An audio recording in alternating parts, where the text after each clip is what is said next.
BJP जिंदाबाद, नरेंद्र मोदी जिंदाबाद, वंदे मातरम, वंदे मातरम।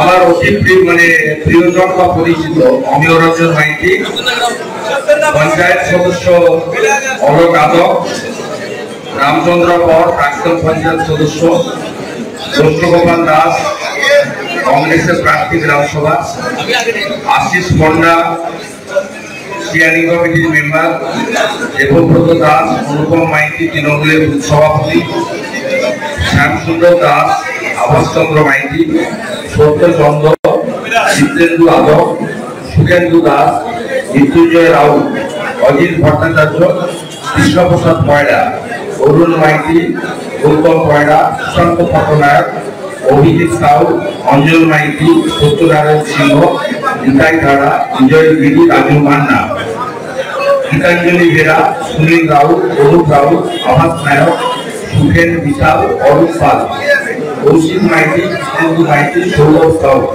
উত্তম মাইতি, সঞ্জীব যাদব, দেবব্রত মাইতি, অজিত মাইতি, সীতাংশু জানা, অনুপ গিরি, হরিপদ রাউত। মোট 39 জন।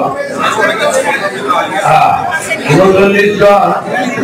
এরা খুব অ্যাক্টিভ, দীর্ঘদিন ধরে অধিকাংশই তৃণমূলে ছিলেন, কেউ কেউ একজন কংগ্রেসে। তারা আজকে ভারতীয় জনতা পার্টিতে যোগদান করছেন। আমি মাননগর জেলা সভাপতি বিধায়ক অরূপ দাস মহোদয়, রাজ্য কমিটির সদস্য ডাক্তার অমলেন্দু পাহাড়ি,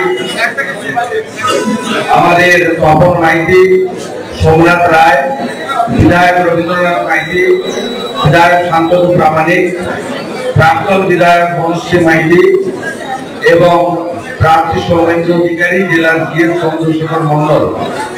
এর বাইরেও আমাদের রামনগর 2-এর সমস্ত নেতৃত্ব, রামনগর বিধানসভার নেতৃত্ব এবং গ্রাম পঞ্চায়েতের প্রধান রতিকান্ত দাস মহোদয়, সত্যেন পঞ্চদায়ী মহোদয়, প্রত্যেককে অনুরোধ করবো আপনারা আসুন, এসে অরূপবাবুকে বলবো পতাকা ধরাতে। অমিয় वंदे मातरम, बीजेपी जिंदाबाद, नरेंद्र मोदी जिंदाबाद, वंदे मातरम, भारत माता की, भारत माता की, वंदे वंदे वंदे।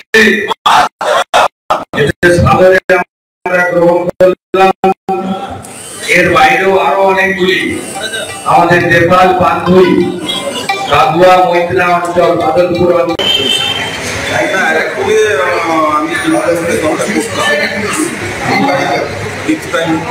মেম্বার এখানে প্রধান ছিলাম। আমাদের টিভিটার নাম হচ্ছে কাদুয়া, আমরা ব্লক যখনই যে দলটা করেছি হৃদয় দলটা করেছি, অন্যরকমের দলটাও হৃদয় দিয়ে দলটা করেছিলাম। কিন্তু বর্তমান দলের যে পরিস্থিতি, এবার আমার অঞ্চল কিন্তু আমার ব্লকের নেতৃত্বে যা করেছে আমি তাদের দোষারোপ করি না। সেই জায়গাটা আমি মনে করেছি আমাকে নিজেকে অবাঞ্ছিত মনে করেছি।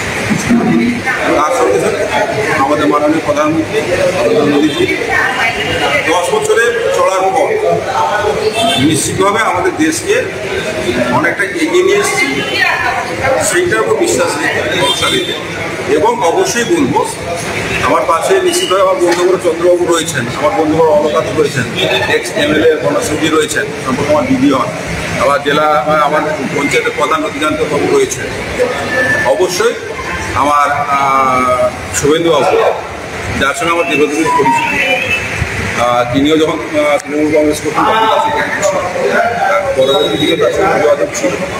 তার কর্মপদ্ধতি, তার চলার পথ নিশ্চিতভাবে আমাদের আকৃষ্ট করেছে। সেই জন্য আমরা একদম হৃদয় দিয়ে আবার এই দলটা একটা নতুন করে করতে এসেছি। নিশ্চিতভাবে আগামী দিনে আমরা এই দলের যা পরিস্থিতি রয়েছে, আমাদের দৃষ্টিকোণা যেটা রয়েছে আরও উন্নত হবে, সেটা আমার বিশ্বাস। বলছি কাল থেকে তো নিশ্চয়ই প্রচারে ছাপাবেন, তো সেক্ষেত্রে প্রচারের মুখ কী থাকছে আপনাদের?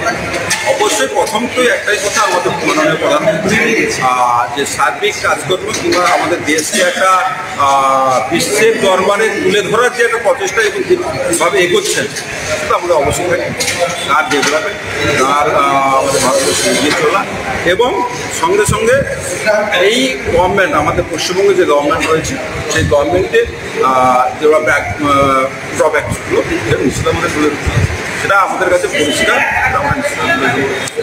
বলছি এই রাজ্যে দেখা গেছে শাসক দল তৃণমূলের বিরুদ্ধে একাধিক অভিযোগে সরব শুভেন্দু অধিকারী, যেরকম শিক্ষা চুরি, কয়লা সহ একাধিক, এবং তার সঙ্গে যোগ রয়েছে সন্দেশখালী, তার সঙ্গে আবার ভূপতিনগর, আবার দীঘাতে আবার জঙ্গিদের আস্তানা। এটা কি কিছুটা প্রভাব পড়বে? হ্যাঁ, মানুষ এই জায়গাটা, এই পশ্চিমবঙ্গে 34 বছর সিপিএমের রাজত্ব দেখেছে। পরবর্তী দিনে তৃণমূলের রাজত্ব দেখছে, 10 বছর পেরিয়ে গেছে, থার্ড টাইম চলছে। মানুষ সিপিএমকে প্রত্যাখ্যান করেছিল তাদের কার্যকলাপের জন্য। আজকের দিনে দাঁড়িয়ে ওই বাংলার মানুষ যেভাবে দেখছে গভর্নমেন্ট চলছে, আশা করতে নিশ্চিতভাবে আমাদের বেশ করে বোঝা, আজকের দিনে মিডিয়ার যুগে নিউজটা সবাই জানতে পারছে, বুঝতে পারছে, এবং আমার যেটা ছিল না, আজকের দেশটা আছে। নিশ্চিতভাবে আমাদের বেশ করে বোঝানোর প্রয়োজন। মানুষ জেনেই আছেন, জাস্ট একটু সলতেতে একটু আগুন ধরিয়ে দেওয়া, এইটা কাজ করলে নিশ্চিতভাবে আগামী দিনে আমরা আমাদের দল ভালো জায়গায়। আপনার নাম? অমিয় রঞ্জন ভাই।